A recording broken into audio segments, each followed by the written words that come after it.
Welcome to the 359. I'm Roger Chang. I'm Ben Fox Rubin. I'm Oscar Gonzalez.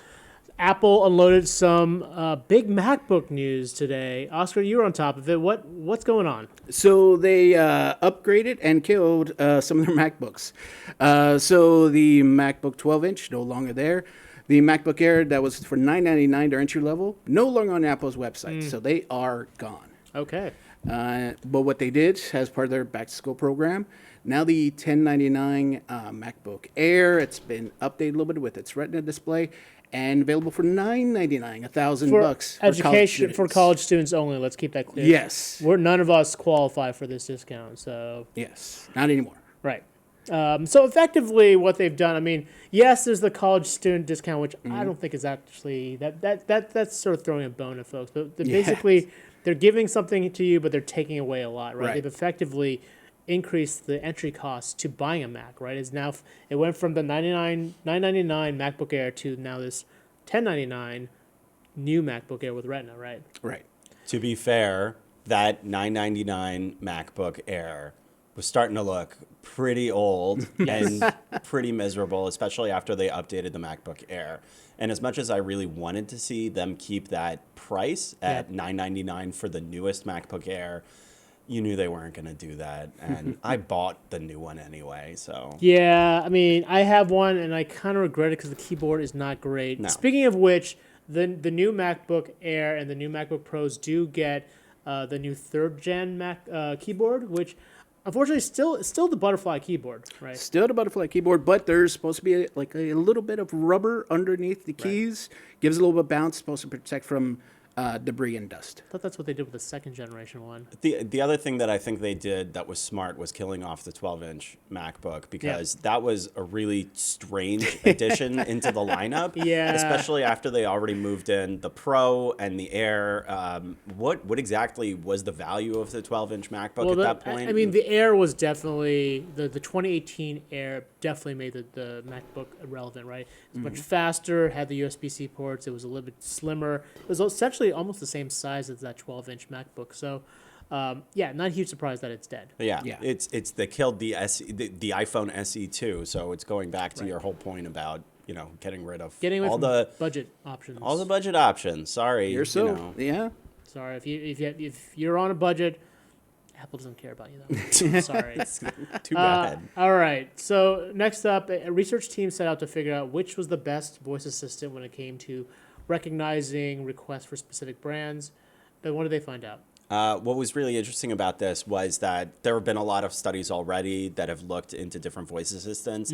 This one really not only reinforced, but showed how strong Google Assistant is when compared to the other voice assistants. So it wasn't even close. Like if you're asking about different brands like JetBlue or Chevy or Starbucks, just any sort of basic questions like what is Chevy or where do I buy Starbucks? Google Assistant in general was able to answer, it was something like 90% of the questions, especially on your smartphone. Oh, wow. Whereas Alexa, Siri, and Bixby weren't even close. It was about a 50 percentage point difference. Wow. So if you really want to get a voice assistant that's going to work for any number of questions, I've seen a lot of these reports, and unfortunately, the truth is that Google Assistant continues to outpace the competition by a pretty significant margin. Now, the burning question, then, like, if you're an Echo Home, like mine is, like, is it worth upgrading to a Google lineup of voice assistants? Maybe.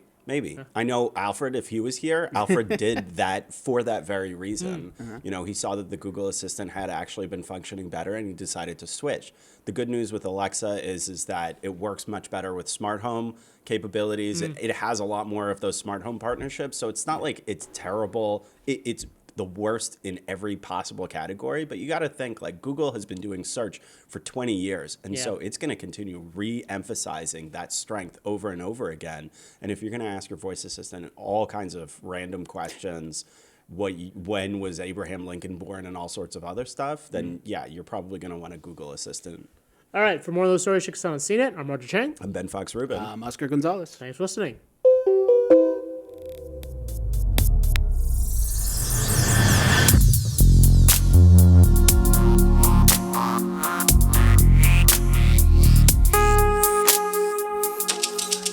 Thanks Thanks, as always, everybody, for joining us for the recording of the audio podcast, which you can subscribe to using the links in the description below, or tag us on Twitter, and we'll send you in the right direction. Now, go ahead and send in your questions and comments about these topics, because 4 minutes is never enough to cover the news, but that's all they allow us. First and foremost, I find that really interesting about the Google Assistant. Not to discredit it by any stretch of the imagination. I'm a fan of it, but I use both Google and Amazon Echo in different instances, depending on if it's my mobile or my home. I've got, they both function pretty well. But to have Google be the brand familiar one and not the one that was born out of a shopping center, essentially, I find that really interesting. What kind of data backs that up? Well, you have to keep in mind, though, that yes, the reason Alexa was partly built was for Watch your tongue. shopping. But Google has been putting resources into search and AI and digital assistants for a long, long time. So it's not a huge surprise that they kind of come out on top here, because this is core to Google's strength. Search is core to their business. That's how they make money. That's how they were founded. So it's not surprising that asking questions of a digital assistant, of Google's digital assistant, comes with yields better results, or is more effective than Amazon's. Right, and we've seen this in study after study after study, and it's generally Google Assistant comes out on top rather commandingly. I've asked Rich Brown and our team in Kentucky, our smart home team. They pretty much all consistently say Google Assistant is the more effective voice assistant. Right, and at least can understand you better. Yeah, its voice recognition technology tends to be really good too. I have it on my Android phone, and you can ask it random stuff and just kind of mutter half asleep, and it's like, oh yeah, here you go, Ben, no problem. So I'm not saying Alexa is bad. I also have Alexa devices all over my house, but I have noticed over the years that Google is much better. We're really triggering the Echo Assistant a lot. I made the same mistake. Sorry, everyone, if you're listening without headphones. But it's also, the study shows that, Amazon's been hiring like crazy, and they're really trying to work on improving its voice assistant, and it might not be for years before it gets even close to catching up to Google, because again, Google's had a 20-year head start here. So just think about that, and think about how significant their enormous pile of data is compared to everybody else. If you're interested in buying these types of devices, I know a lot of people are pretty hesitant these days anyway. So although I don't know, with Prime Day, a lot of folks tend to buy these things, snap these things up. By the way, that's one thing you cannot get on Amazon.com is a Google Home. So, yeah. Oh, that's right. They will almost certainly never sell a Google Home on Amazon. So, yeah, you'll have to go somewhere else. When the competing Prime Day deals that are happening with the other Best Buy and that's true. There's probably going to be a Best Buy deal. Yeah, or Walmart. Or Walmart. So, maybe even Macy's. I don't know. I heard Macy's is doing a sale. Does Macy's sell Google Assistant? I don't. Maybe. I haven't been on Macy's in a long time. I don't know. They might actually. I think they could. They could. They very well could. Yeah. Anyway, yeah. Ryan asks, is it wrong that I'm happy the Google Assistant is the best one? Does that make me too much of a fanboy? Yes. I don't know. If you spent the money and that's what you have in your house, then you should be happy about the thing that you bought. Yeah, exactly. If you made your bet on Google Home and the Assistant works well for you, and this data is proving out the fact that the Assistant does better, then all good for you. Yeah, right. But now you have to I made test the wrong it out. Bet, so I'm bitter. I'm like, but okay, if you've got echoes Google all over the place. If you've got Google in your home, now you have to go back home and ask it a bunch of random questions. Otherwise, you are not testing the value of this technology. To your point, though, in terms of a lot of folks have these smart assistants partly to power their smart homes, right? And in that respect, I mean, would you say Amazon still has an edge there? They definitely have more smart home partnerships, and they have an edge in that category. But that's not to say that Google is way behind them. Right. And I mean, frankly, how many people are getting smart window blinds? Some of those partnerships. Some of those partnerships are very long tail. Got it. And most of the time you just need smart light bulbs, and some people get smart locks, so switches. So you get right, exactly. So the numbers sound really exciting, that Amazon has this many numbers and it's a bigger number than this number from Google, but the long tail stuff, you have to remember most people are not buying Right, anyway. and the key brands are probably ones that both Google and Amazon Exactly. already have. Right? Exactly. Yeah. Okay. You buy a Google Home, it's not like it doesn't work with smart light bulbs. It's just not going to happen. Like, you don't have to worry about that. Okay. Do you see there being deeper integration between the assistants and if then that, or if psst? Oh, I mean, there's already integration between the assistants and IFFT. So, did I say that right? IFTTT. IFTT. Yeah. Sorry. But go ahead, Ben. You seem to. Oh, know. really? Oh, okay. Yeah. Go for it. Do it. I'm like do it. champing at the bit. I'm like, I can answer You this. just corrected me, so clearly you know more about this. Please answer. I think the question was like, are the assistants going to work more together? Is that right? I thought work more with like other third parties, yes, yeah. definitely. Yeah, and yeah. the big thing in voice assistants is that they're all going to work together. Where Cortana is going to do this thing, and Google Assistant is going to do that, and Siri is going to do that. Is that a plausible scenario? Like don't know. it makes sense from like It's a kumbaya argument. From a consumer perspective, that makes total sense. Like having them work together in some ways, but like from a competitive standpoint, do you see any of these companies like striking deals? I know when Microsoft exactly. did, yeah. When Microsoft and Amazon got in bed together with Cortana and Alexa, Whoa. that was the argument that they made, that they were like, they're all going to work together and like everything's great.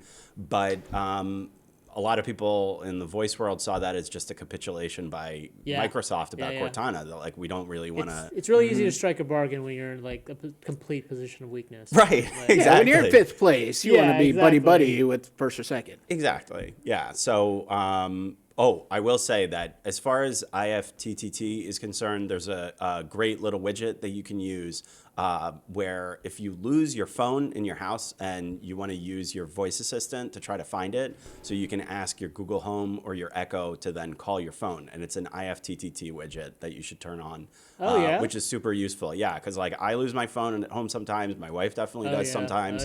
And then you can just, ask your voice assistant to go and like ring your phone, which is great. So you just say like, "Where's my phone?" It's so you say, what is it? Okay, Google or whatever, and then trigger. Damn it, Ben. Fine. I'm sorry. He asked me specifically. You triggered my phone. Okay. All right. Anyway, so you ask the voice assistant, and then you say trigger. Find Ben's phone, and then that goes to IFTTT, and then it eventually goes to your phone. It's a bit of a lag, but it's pretty awesome when you really don't know where you put your phone, and it's usually like under a bed or like you put it up on top of a windowsill for some godforsaken reason. No, my kid hides my phone now. Yeah, so now you can Runs fix away that giggling, problem. and I don't know where it is. I can help you set it up. It changed my life. All right. I'm a new man now. So Wow. The world we live in where a child has to compete with the phone for a father's love. That's right. that is the world That's we the live sad. in. That's just the sad truth. Thank you, Brian, for shining a spotlight on that. My pleasure. Ryan's got 5 Google devices, 3 Chromecasts, 3 Nests, 2 Android smartphones in the house, so he's totally invested in that ecosystem. For me, I've got my Google phone.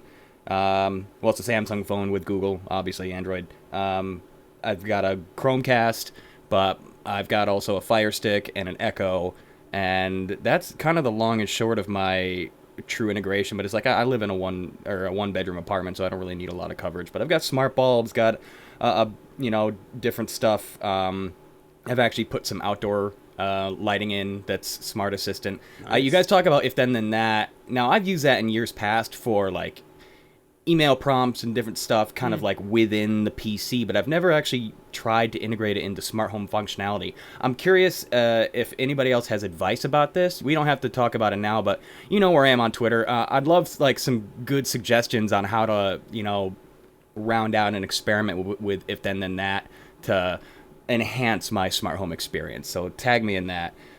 So while we're talking about it, Yan says Google Assistant got integrated into so many other Google services like Google Maps, Translate, interpretation mode. So there's a whole lot more use cases regarding the Google Assistant. I think that's a good point to bring up when we talk about why it's head and shoulders above all the other assistants.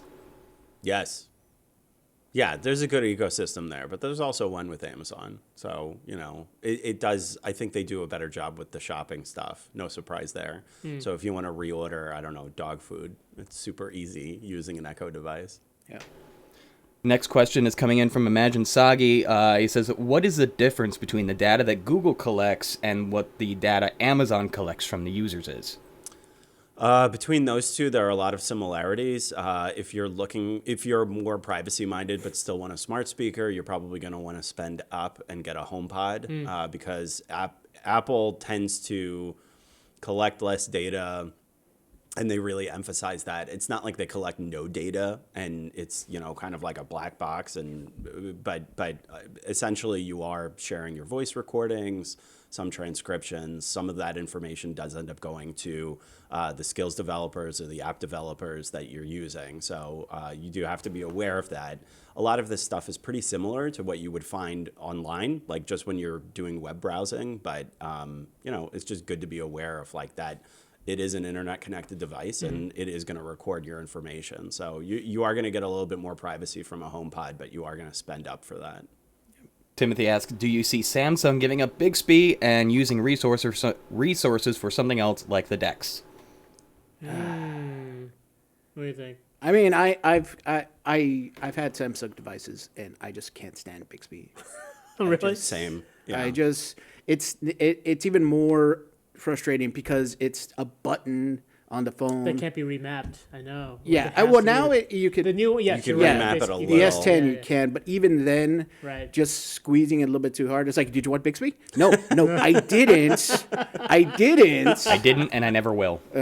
So I wish, but I mean, Samsung wants to just They keep want it. they keep want to in be it. in this. Yeah. They want to be in this area. Like this, the digital assistant arena is like one of the hottest ones out there, and it really kind of allows a brand to put themselves into your lives in a real meaningful way. So Although we're still waiting on their speaker, that still hasn't come out yet. That's true, but we'll see if that drives interest in Bixby. But yeah, I'm Bixby, skeptical. I don't think is going away anytime soon. I think Samsung is going to stick with it.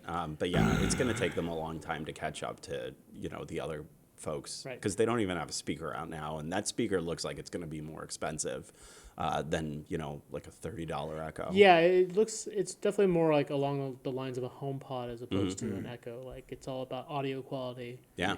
The only advantage really with Bixby is that you can really set it up to do some complex instructions and complex, but you have to go through the process. Although they just made it easier with the new update. I haven't even gotten into that. Exactly. With the new update, it just stopped working entirely for me. So like I can't even call my wife. Like it's like I don't have that contact number. I'm like, you have that contact number. Yeah, it's a Bixby marketplace now, where it sort of makes it a little bit easier to where it's like, hey, where's my Uber? You tell that to Bixby, and they'll bring up the Uber app, and it will show your Uber's on the way. Right. So it's trying, but it's right. still way behind. Yeah. By the way, where are the Apple questions? Yeah, kind of surprised. I am I'm very surprised. I thought we were talking about good voice assistants. Ooh. No. I meant I the was talking about the MacBook MacBook questions, questions. but good one. Eh. That's what you get when PVG is the I know. moderator. I'm not picking and choosing. There haven't been any solid Apple questions. We're talking Interesting. voice assistants right. today. Wow. By the way, I would have Oscar, expected people to be pretty annoyed that the prices just keep going up on Apple. Yeah. But that's go not figure. surprising anymore. We're jaded to it. You are right. Yeah. Yes. Yeah. I guess that's a good point. Oscar, by the way, I'm just glad that somebody's paying attention to the Bixby marketplace, so that's really great news for you and the 4 others who use it. Commander Yeah. Trium asks, any word on Cortana and privacy? Her? I don't know. Yeah. You'd have to use it first. Yeah, Cortana's kind of that's the best privacy feature. You never use it. Yeah. If it never listens to you because you never use it, then you're safe. I don't know. Cortana's been kind of like It's way been off very the radar. sleepy. Yeah, it just kind of exists as like an assistant in the PC world and Yeah. doesn't really do a whole lot else. I don't So know if Yeah, in the people- Xbox world, it was That's kind of right. thrown in as kind of a big deal. Like, hey, it could yeah. do what the Alexa does, but it didn't, Right. and everybody just turned it off. But like when you think about that though, like you've already got a controller in your hand Yep. to control things. That's what a controller does. So what is the value of adding Cortana to that experience? It's a little harder to say. And it's the same Yeah. thing with PCs, is that you're already in front of sometimes Mm-hmm. a display, a touchscreen display and a keyboard, and you have a mouse or a trackpad. So there are a handful of inputs that you've already got in front of you. The value Right. with a lot of voice assistants is, I don't want to use like a touch keyboard because those are a pain in the ass to use, or I want to get something really quickly, or I don't have access to a screen at all. So, Well, in the case of Microsoft, because they kind of set the trend before it was a trend, because the Kinect, all the Xbox Ones came with Kinects. okay. Oh, yeah. And then you Yeah. actually would say, "Hey Xbox, hey Xbox, find me this," or Google that. Yeah. But it was so annoying, It didn't and it work was so well. it didn't work well. It Yeah. was annoying. It was you could easily Slow. turn off thousands of Xboxes if you were on a program. Right. And everybody just disconnected their Kinects, and they stopped selling the Kinects. Yep. Yeah. So then all of a sudden now what they were doing is the norm. And it's becoming the thing to do, is to just yell in the air, "Hey, find me this, find me that." Yeah. All right, we're almost out of time. I just want to make mention, Jan brought up a really good thought, wondering if Google Assistant might get integrated into Stadia functionality. I'd like to see where that could go. And Timothy and Srinjoy to the rescue. Okay, first up, Srinjoy, talking about Apple. What are the CPU variations on the new MacBook lineup? Nice one. i5, i7, i9, even i3. Go ahead, Oscar. Do you It was, know that? I know it's, That's an 8th pretty gen, it's an specific. 8th gen Intel chip, but I don't know what the. I believe it's still the i5s. it At least the the entry level ones. I don't think have they gone up i9s Like yet? downgraded They're- to i3s, maybe? Ooh. Maybe not. No. You think I it's think so you think it's i5s, and then the more expensive processors are the i7s? Is that right? That would seem to be right. I Yeah, don't think they've that would make the upgraded most to- sense to me. Yeah. Yeah, I don't think they've done the full upgrade to. Well, I mean, the i9s are still not even around. I mean, Yeah. you'd have to. Those are very rare. Yeah, Yeah. but yeah, as far as I can tell, I mean, it's still the i5. That's still Okay, so a moderate chip upgrade, right? right. Yeah. And there is discussion that Apple, or chatter that Apple is working on a better keyboard, going back to the keyboard, like an actual. A glass fiber keyboard. Yeah, an actual keyboard with spring and, that isn't this. I'm glad you brought that up, because that's what Timothy's question was. With John Ivey leaving, do you think there's going to be an upgrade to the keyboard? I think so. I mean, I assume Johnny Ive had something to do with making, like with this new keyboard, which enables a thinner design, which is what they were obsessed with. Like, I don't know if we care that much about it being super thin, as long as the keyboard actually travels a bit more, has a bit more spring to it, isn't prone to breaking. So there is this 3rd gen upgrade that they talked about today, but that's not like the big upgrade. It doesn't feel any different than the other new MacBooks that are out there, So for better or worse. from an Apple design perspective, Roger, do you think that like we've gone about as far as we should go with thinness for like the iPhone and the MacBook? Because like they have these big keynotes, and they're always like, it's a 1/4 millimeter thinner or whatever. Yeah, I've been a long proponent of like a thicker phone if that meant better battery life. Same with the laptops. Although I mean, there are plenty of PC laptops that are really thin, and offer a lot of the same performance. So it's not like they couldn't do it, but just for whatever reason they're kind of stuck on this design. So if it means like a better keyboard, better battery, I'm all for this thing being a little bit thicker. Yeah. And I don't think it even has to be like substantially thicker. I still have a MacBook Pro mid 2010 from like that I have at home, and that thing is a house. Like it's huge, but you don't have to go back to that. But Right, you can right. you can do You can something you a can little add bit a different. millimeter or two if that's the difference. Yeah, then especially if you I'm also totally okay throw with in it. the SSD drive. I mean, that itself Right. weighs a lot less than the old, rotary drives. Yeah. All right, we got to wrap it up. There's a lot of questions we're not going to be able to get to, but I had to set aside just a second to grant a reward. The award for most smart homes in our listenership goes to Marianne. A Fire TV, a Roku, Philips Hue bulbs, 2 Apple TVs, 2 iPads, 2 iPhones, 2 Galaxy phones, 2 Nest thermostats, Waymo smart plugs, 2 Surface Pros, 2 laptops, 2 Apple Watches, a PS3, and a Wii, and a smart DVD player. Holy crap. Wow. Impressive. That is Yeah, impressive. Very Yeah. impressive. Way to go. Kudos to you. But we got to go. Thanks, everybody, for joining us today. We'll be back tomorrow. Let's go ahead and get on out of here. Roger? Yeah, 359 is available on iTunes, TuneIn, Google Play Music, Google Podcasts, the Amazon Echo, of course, CNET.com. We'll see y'all tomorrow. Bye-bye. Thanks, everybody. Bye. all. Yeah. See ya.